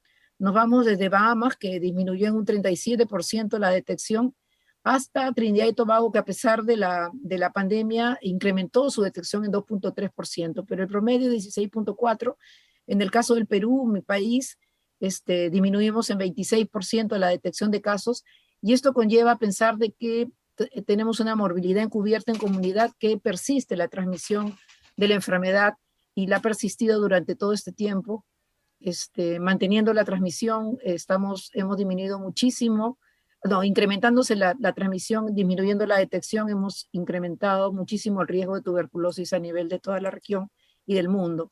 Este viene a ser un cuadro que lo tenemos en el Global Report del año 2020, en el cual se muestra cuál ha sido el efecto en la notificación mensual de casos de TB en algunos países de la región, y como vemos, cada uno de ellos, de acuerdo a cómo se han presentado sus periodos de aislamiento social obligatorio, es que han disminuido su detección, ¿no? En el caso del Perú, justo fueron los meses de marzo, abril, mayo, que disminuyó que tuvimos un aislamiento social obligatorio. Perú, a nivel de la región, fue uno de los que tuvo el aislamiento más prolongado de todos los países de la región, y después fue incrementándose, ¿no? Chile, Colombia, también vemos que han tenido algunas bajas, y todas estas alteraciones están en relación a lo que es aislamiento social. El aislamiento social impedía la detección adecuada, a no ser de casos que ya estaban muy, muy comprometidos y que a pesar del temor al contagio de COVID acudían a los establecimientos de salud y eran diagnosticados y son diagnosticados hasta la fecha con enfermedad tuberculosa muy avanzada, ¿no? En el año 2020 vemos cómo ha sido la notificación tanto de casos nuevos y recaídas. Acá tenemos 3 países de la región, Colombia, México y Perú, y vemos en la línea azul cómo se ha manejado en el año 2020 y cuál es la respuesta ahora al año 2021. Hay una mejora en la notificación mes a mes de todos los países de la región, pero sin llegar todavía a los niveles que teníamos en el año 2019 prepandemia, ¿no? ¿Cuáles eran las tendencias y las proyecciones de la estrategia Fin de la TB en referencia a la región de las Américas? Se consideraba que hasta el año más o menos 2021-2022, todos los países de la región nos encontrábamos en un proceso de detección activa de casos para disminuir la brecha diagnóstica que la Organización Mundial de la Salud ya la había establecido a nivel de la región y nos había dado una meta como país. Se consideraba que más o menos a partir del año 2022, después de que hubiésemos detectado a más del 90% de los casos de TB en cada uno de nuestros países, controlado la transmisión, evitado que estos pacientes sean perdidos en seguimiento, la incidencia iba a ir disminuyendo y podríamos llegar al año 2025 con una disminución importante y al año 2035 con el 90% de la reducción de la tasa de incidencia. Pero la pandemia nos jugó una mala jugada, y lo que hemos visto en el año 2020 ha sido una disminución muy importante, ¿no? Como ya les decía, ha sido un promedio de 16% en la región de los casos incidentes y recaídas, y actualmente nos encontramos al año 2021 incrementando esta detección, pero todavía, ¿no? Todavía con olas, todavía con aislamientos sociales, todavía con temor, y todavía con déficit de recursos humanos a nivel de todos los sistemas de salud de la región, que conllevan a una menor detección. El pronóstico a nivel de la región es de que logremos escalar por lo menos a los niveles que hemos estado prepandemia para comenzar a disminuir. Pero esto es un albur, realmente es una cosa que no podemos estar seguros si se va a dar, ya que el uso de las mascarillas a nivel mundial todavía no se sabe cuál es el impacto verdadero de lo que es la transmisión de tuberculosis, ¿no? Algunos reportes indican que probablemente la disminución de la transmisión se esté llevando a cabo por efecto del uso de mascarillas a nivel comunitario, ¿no? Más no intradomiciliario, ¿no? En los contactos intradomiciliarios, donde en muchos lugares de la región, en zonas de pobreza, nos encontramos con familias, con casos de TB, en los cuales habitan muchas veces en una sola habitación muchas personas, con hacinamiento, sin ventilación cruzada y con un mayor riesgo de transmisión. Entonces, no sabemos en realidad si en algún momento llegaremos a los niveles que tuvimos pre-pandemia, y creo que todos estamos de acuerdo de que ahorita nuestro basal va a ser 2020. ¿Cómo era la tendencia y la proyección con respecto a lo que son muertes estimadas por TB? Se consideraba y nos encontrábamos con un ligero aumento de muertes a nivel de toda la región, y se consideraba también que a partir del año 2021 íbamos a comenzar a bajar esta tendencia de incremento de muertes en la región y a nivel mundial, debido al ingreso de nueva tecnología que nos permitía diagnóstico precoz, con una mejor proyección de éxito de tratamiento, con casos mucho menos complicados y que podía conllevar a una detección temprana antes de que el paciente muchas veces sea positivo en su baciloscopía. Pero esto también se ha alterado totalmente por la pandemia. Lo que hemos encontrado es un incremento a nivel de toda la región, un incremento en la mortalidad de los casos de tuberculosis. Hay varios estudios y varios modelajes. Uno ha hecho el Banco Mundial, algunos países de la región, en el cual determinan de que va a haber un incremento, ¿no? Por lo menos hasta el año 2025 en la mortalidad por tuberculosis en varios países de la región. y que tenemos que tomar muchas medidas y eso conlleva a un presupuesto, incrementar el presupuesto en todos los países de la región para mejorar lo que son actividades preventivas, mejorar la detección, dejar de tener demora diagnóstica para disminuir los casos de mortalidad por TB. Estos son los indicadores y veamos cómo se han afectado los indicadores prioritarios de la estrategia fin de la TB con el impacto de la pandemia. El año 2020 la cobertura de tratamiento estaba en 82%, ahorita estamos en 68%, o sea, hay un importante número de pacientes que son diagnosticados y que no inician tratamiento. Las tasas de éxito de tratamiento de nuevos ha disminuido también de 76 a 74, la DRR, MDR también ha disminuido. Lo que sí se ha notado en este periodo para el año 2020 es que se ha incrementado el uso de pruebas rápidas, el diagnóstico de TB resistente por pruebas rápidas, y también lo que hemos visto es que a la vez también se ha incrementado la cobertura de pacientes de TB que tienen resultados de prueba de sensibilidad, ¿no? En lo referente a la cobertura de tratamiento por TB latente ha disminuido muchísimo. Si estábamos bajos en la región en lo que era la terapia preventiva, ahorita hemos bajado mucho más. En menores de 5 años, de 59% a 49%, y lo que sí se ha visto es un incremento importante en lo que es la terapia preventiva para las personas viviendo con VIH, con muchos países que han ingresado a dar a esta población vulnerable nuevos medicamentos con rifampicina y isoniazida. Entonces, como les decía, nosotros teníamos ya una brecha establecida prepandemia y a nivel de la región de las Américas se consideraba que anualmente habían 54.400 casos que se dejaban de diagnosticar. Posteriores a esta pandemia, estos 54.000 se han incrementado a 95.000 casos. 95.000 casos al año a nivel de la región que se dejan de diagnosticar y que como ustedes comprenderán, afecta mucho en la epidemiología de la enfermedad, con una transmisión mucho más importante de la enfermedad, sobre todo a nivel intradomiciliario. Estos son los indicadores de la estrategia fin de la TB, que ya lo hemos visto. Y bueno, al año 2020 teníamos que haber disminuido un 35% el porcentaje de reducción de muertes, en 20% la tasa de incidencia y 0% de hogares catastróficos. Este último indicador en realidad no se está midiendo porque muchos países no tienen el basal.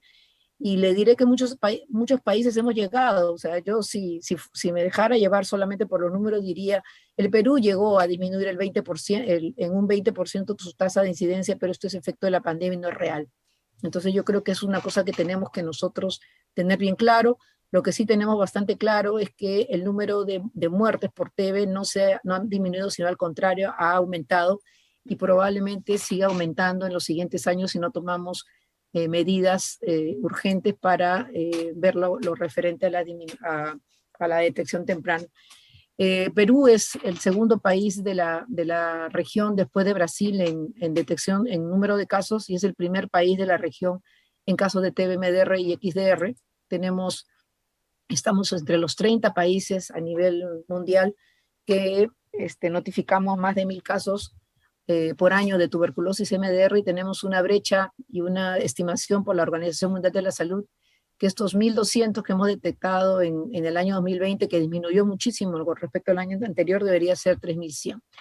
Entonces, les voy a rápidamente, alineados y siendo también recomendaciones que la Organización Panamericana de la Salud está dando, les voy a mostrar qué es lo que tenemos que hacer, ¿cómo se llama?, con respecto al manejo de lo que es la epidemia de TB en estos tiempos de COVID, ¿no? En todos los países, como en el Perú, se ha visto una disminución importante en la tasa de incidencia, de morbilidad y de incidencia de frotis positivo. Y como les digo, en todo momento tenemos que tener bien claro que esto no es real y que probablemente se llegue a una disminución. Esperemos que el uso de mascarilla se mantenga porque nos ayuda, pero definitivamente si teníamos una morbilidad encubierta en comunidad, está aumentado desde que comenzó la pandemia, ¿no? tenemos que detectar e identificar en cada uno de nuestros países dónde están nuestros casos de MDR y de XDR, que en nuestro país lo tenemos focalizado. Y una cosa importante es tener una información real y veraz de cuántos de nuestros pacientes con TB tienen TB activa y COVID. Nosotros hemos hecho un seguimiento y felizmente no ha habido un incremento o una mayor letalidad. Hemos hecho un estudio también al respecto. No se ha encontrado una diferencia significativa a pesar de que en número parecía mayor número de fallecidos cuando la persona tenía TB activa y COVID que si no tenían TB y solamente tenían COVID, pero es importante identificarlos, es importante manejarlos adecuadamente y creo que cada país tiene que sacar sus directivas y su manejo adecuado de lo que es el manejo de esta comorbilidad de acuerdo a sus normas técnicas y a lo que tiene establecido y a las drogas con las que cuenta en cada uno de los países. Esto no ha sido fácil porque muchos, cuando comenzó la pandemia, comenzaron a usar muchos medicamentos, que hidroxicloroquina, que ivermectina, y había mucho temor de las interacciones medicamentosas de estos medicamentos. Ahora tenemos las cosas mucho más claras y tenemos que trabajar para que llevar el manejo de las dos enfermedades en una forma adecuada. Tenemos que trabajar en planes en los cuales, a pesar de la pandemia, sigamos trabajando en lo que es detección de casos, tenemos que seguir trabajando en lo que es prevención, eso es una cosa importantísima, y una cosa importante también es lo referente a disminuir los perdidos en seguimiento a nivel de toda la región.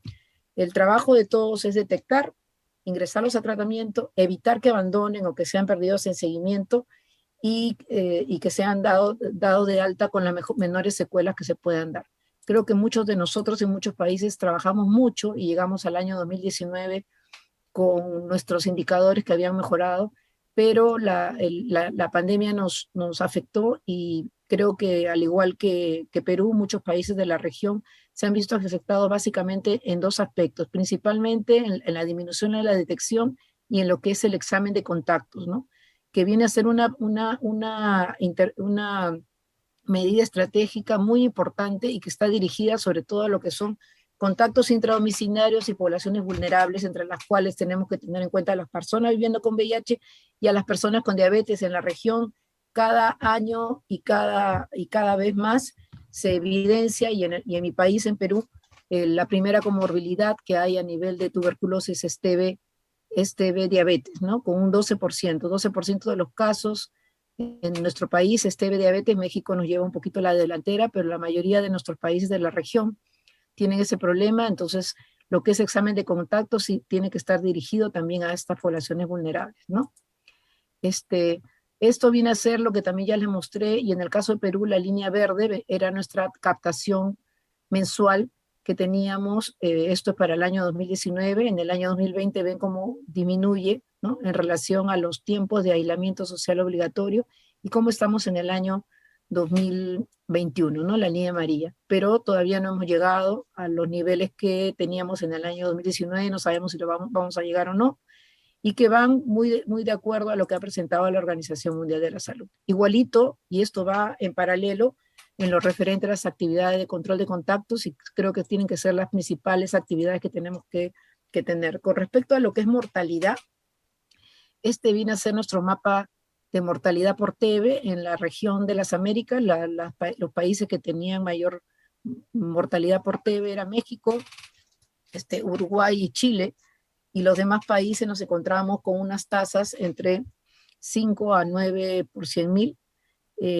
Se espera que durante el año 2021 al año 2025 estas tasas se incrementen.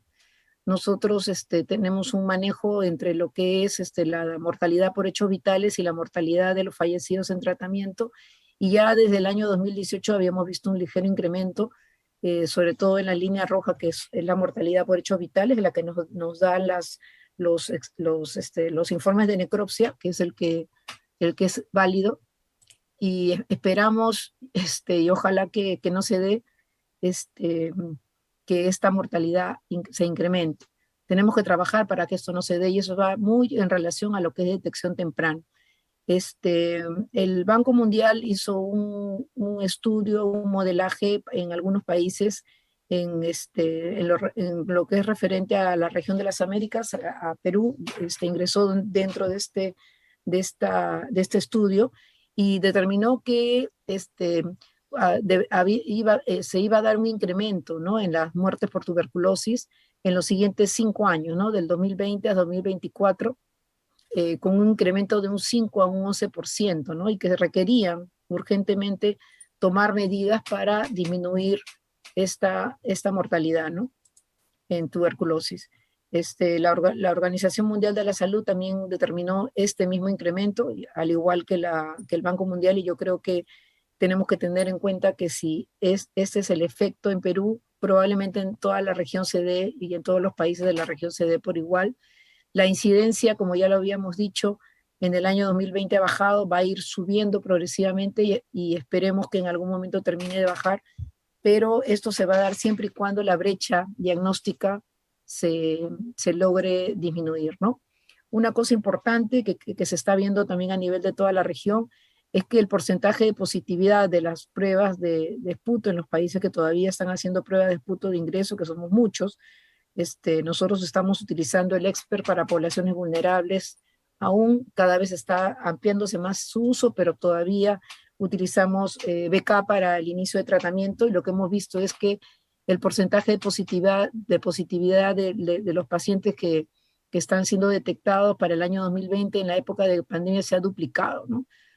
Todos los médicos del país refieren que la cantidad de casos no es mucha, pero que los casos están llegando a los establecimientos de tercer nivel con 2 o 3 cruces, con enfermedad muy avanzada de muchos meses de evolución, y que llegan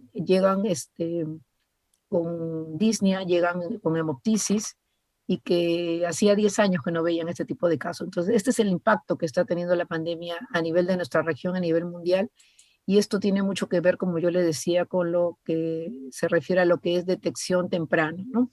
Entonces, como ven, en nuestro país, año tras año, el impacto del porcentaje de positividad en las muestras ha sido muy importante. Y una cosa que nos indica esto cuando nosotros determinamos cuál es el porcentaje de carga basilar, o sea, del total de pacientes con BK positivo, cuántos son de 2 o 3 cruces sobre el total de casos. Si tenemos más del 50% con 2 o 3 casos... Perdón. Sí. Últimos minutos, por favor. Gracias. Ya. Esto nos está determinando que hay una demora diagnóstica, y yo creo que esto es una cosa importante que tenemos que trabajar a nivel de la región, ¿no? Tomar medidas para que esta demora diagnóstica disminuya. ¿Cuáles son las recomendaciones? En primer lugar, y como lo ha dicho la Organización Mundial de la Salud, comenzar a trabajar en lo que es tamizaje de contactos y de poblaciones vulnerables, con un tamizaje en comunidad, no esperar que vengan, sino ir hacia la comunidad, utilizando muchos de estos dispositivos y rayos X digitales con software ya digitalizados que nos puedan indicar de que la placa es sospechosa de TB, que pasen por prueba molecular y por examen clínico. No debemos dejar de lado al personal de salud que también tiene mucho riesgo de hacer enfermedad por tuberculosis y TB COVID. El uso de apps o de TICs para dispositivos móviles para el seguimiento de los pacientes, de las personas afectadas por tuberculoso.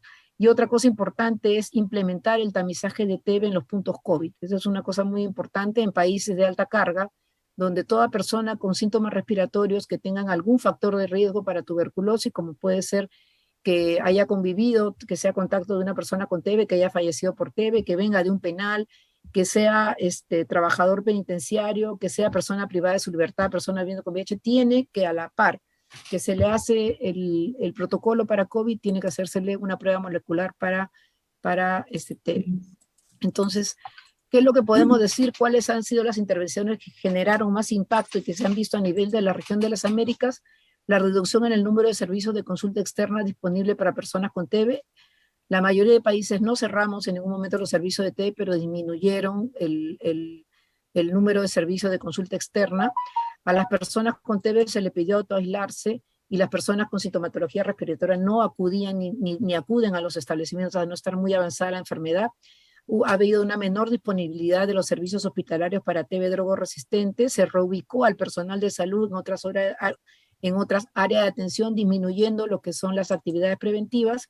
Se reasignaron presupuestos originalmente destinados a TB anteriormente, cuando estamos en plena ola, el tratamiento de los pacientes con COVID y actualmente en la vacunación que se está dando a nivel de todos los países. ¿Cuáles son las recomendaciones generales?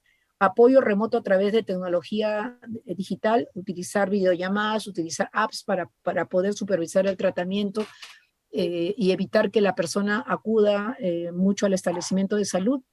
En el caso que no se puede hacer a través de tecnología digital, dispensación de medicamentos para al menos un mes. Y otra cosa importante es designación y el soporte familiar que se requiere con estos pacientes para que no abandonen el tratamiento y lo tengan y terminen el tratamiento exitosamente. Bueno, muchas gracias. Estoy aquí para las preguntas que se requieran. Muchísimas gracias a todos por la exposición. Dada la hora, vamos a cerrar esta mesa, que tenemos que entregar este canal para otra presentación. Así que agradecemos a los ponentes por las hermosas clases que han presentado y lo que hemos aprendido. Y bueno, seguir trabajando, todos los que estamos acá estamos trabajando para mejorar y para poder acceder al tratamiento para tuberculosis para todo el mundo, ¿no?